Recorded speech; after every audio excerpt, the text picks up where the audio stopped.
What's up, GT gang? Welcome back to the channel. If you're new, I'm Mojo, and today we are working on Martha, finally. So last time, if I don't know where you're at, but this is where we're at. We have the motor in, transmission bolted to the engine, motor mounts installed, obviously. Basically, we're missing a bunch of odd and end stuff. We're at the point in the build where it's kind of piecing this thing together, especially this Procharged kit. There was not necessarily a lot of parts that I didn't have with the Procharged kit, but with a few vital parts that I didn't have that I need in order to mount it and basically button it up. But today what we're doing is we're gonna go over here. We're gonna be working down here today. So I spent the money on, if anybody is in the LX, Charger, Magnum, 300, Challenger platform, you know that these things are like gold. These are extremely expensive for what they are, at least. And I decided to go with these because when I was dropping in the motor, we decided to break these T's, and if you guys know anything about these cars, these T's are like the most brittle part of the entire thing. So it's gonna be a pretty simple swap. The top hose goes to the coolant overflow, and the bottom one goes to the or the bottom of the overflow, and then the top one goes to the top. So top, bottom. Really simple. I'm gonna throw you guys on a time lapse, and hopefully we get some good content out of this and you guys enjoy it.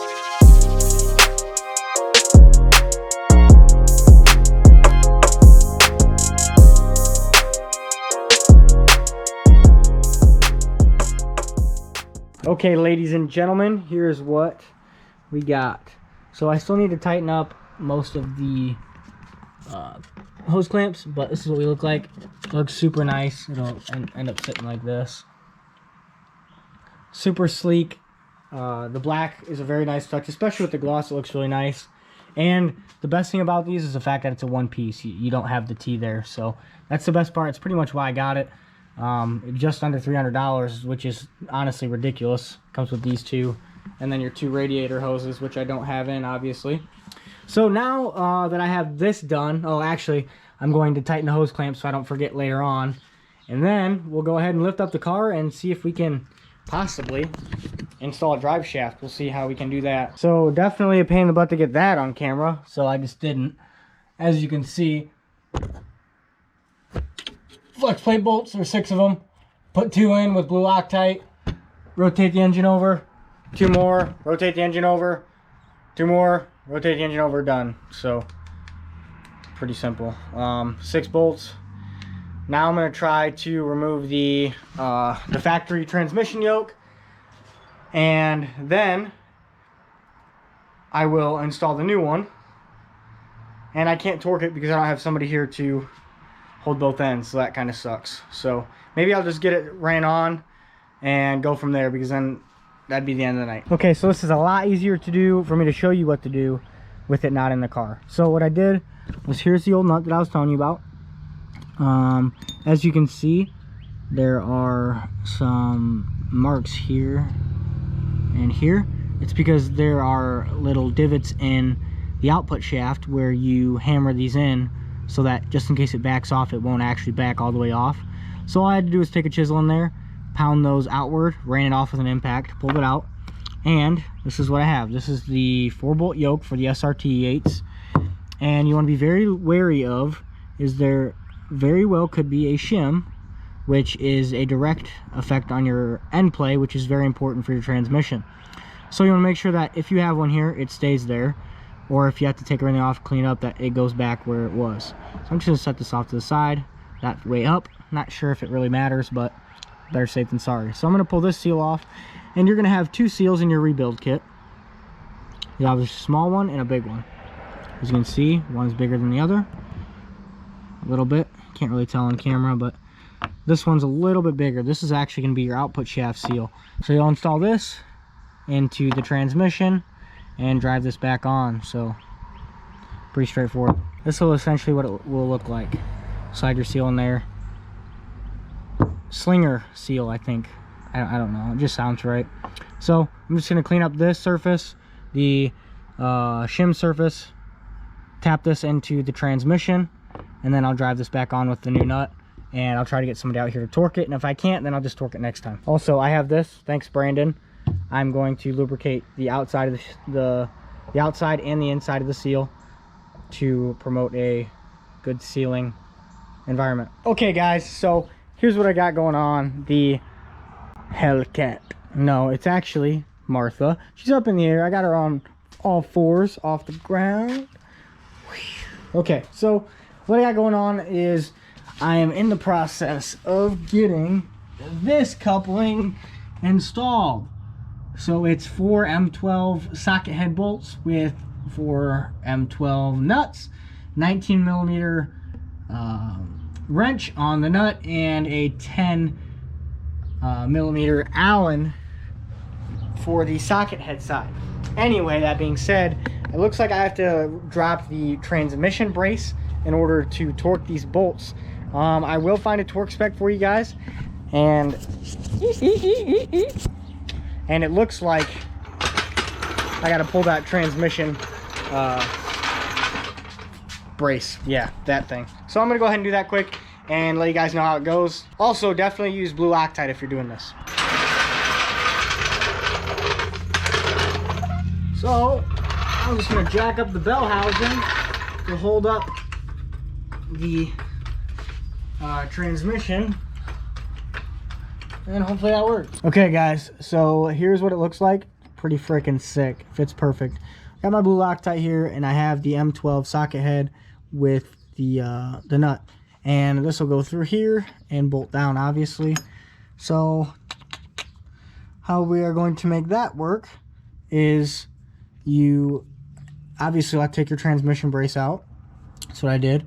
And we are going to use our 19 millimeter wrench here and a 10 millimeter Allen on this side, torque it to 105 foot-pounds, and definitely make sure you use this stuff. I'll go ahead and throw you guys on the time lapse to get it done.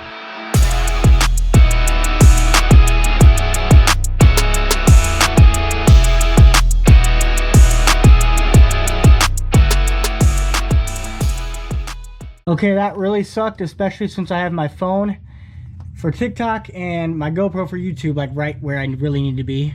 So yeah, I'm freaking tired. But this is torqued, so now we're ready to, so now what I'm gonna do is actually clean up the differential side.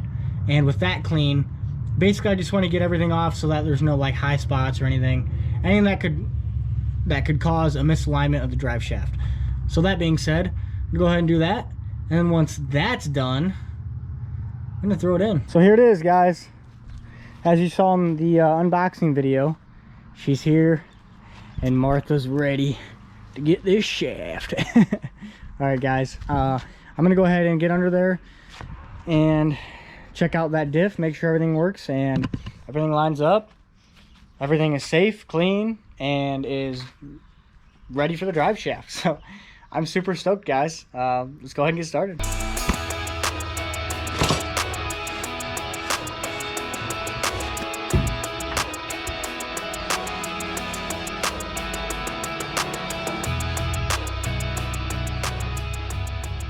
Holy shit.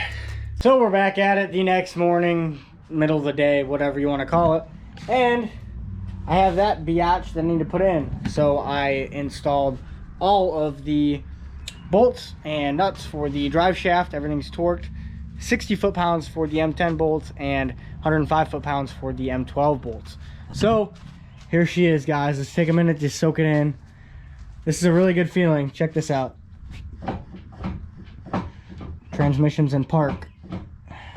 That's pretty sick. So I'm gonna go ahead and crawl under there. I'm really kind of avoiding it. It's kind of a pain in the butt to get that in, but I'm gonna get that in, knocked out, and we'll just see what's next, I guess. Okay, everybody, so I torqued these 4 bolts for the trans brace to 50 foot-pounds, or it's 50. Also torqued these, and then I have the 4 bolts for the bracket that bolts to the transmission. All those are at 35 foot-pounds. So we're gonna go ahead and bring this thing back down to earth, and we're gonna start working in the engine bay.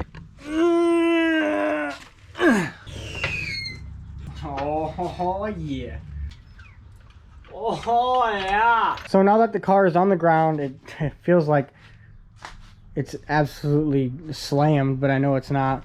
But basically what we've got here is I want to install these coolant hoses, or not these hoses, but these coolant pipes.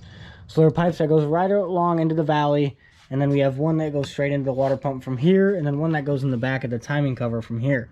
So what I spent yesterday doing was painting these.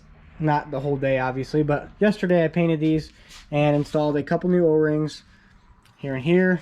Then we're going to go ahead and throw these in. It's pretty simple. I have some of Mojo GT synthetic grease. Shout out to Todd. So I'm going to go ahead and throw these in. They utilize a couple different mounting locations that you'll see throughout here with these tabs. Pretty simple, guys. I'll throw you on a time lapse and we'll get it done.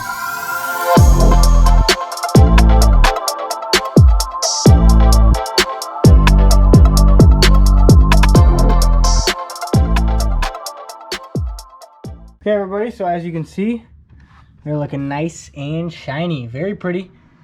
Kind of a pain in the butt, actually. They weren't as easy as I thought they were going to be. But I decided not to use RTV. I typically use RTV on these. We'll see how it pans out. Obviously, I greased them. But yeah, the OEM manufacturer does not use RTV on that. So it's just an O-ring. We're going to try that. So we're going to get this Procharger bracket stuff installed again, except this time it should be for the last time. So I'll put a little anti-seize on these bolts, install the tensioner for the last time, and this idler pulley for the Procharger. Alright guys, we are live from the hotel again. I am currently out of town for work still, so I apologize for the late upload. I got busy last week, so I was going to upload in the middle of the week. I also forgot my laptop charger, and seems to not last more than a couple hours without a charge. So anyway, thank you so much for watching the video, guys. Get the drive shaft put in, and next video we actually have to drop the transmission. You'll see all about that in the next video. I'll upload that. I'll actually start editing that tonight, maybe even do a double upload for this for keeping you guys hanging for half a week. So anyway, thank you so much for watching the video, guys. Go ahead and check out all my other accounts down below. TikTok, obviously, that's pretty much where most of my following is. Seems like YouTube is actually doing better than TikTok now, but anyway. TikTok, Instagram's doing pretty well. You'll get to see pretty much all the updates. Facebook is where I update the most, so check me out on Facebook, Mojo GT, of course. And if you guys want to cop some merch, I'm going to make a dedicated video to it, like I said last week, but I just haven't really got around to it. Maybe I'll do that.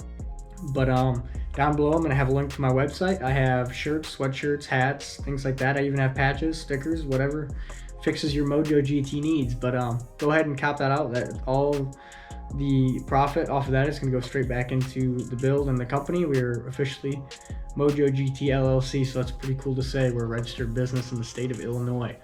I love that. So thank you guys so much for watching the video again, and I'll see you next time. Peace.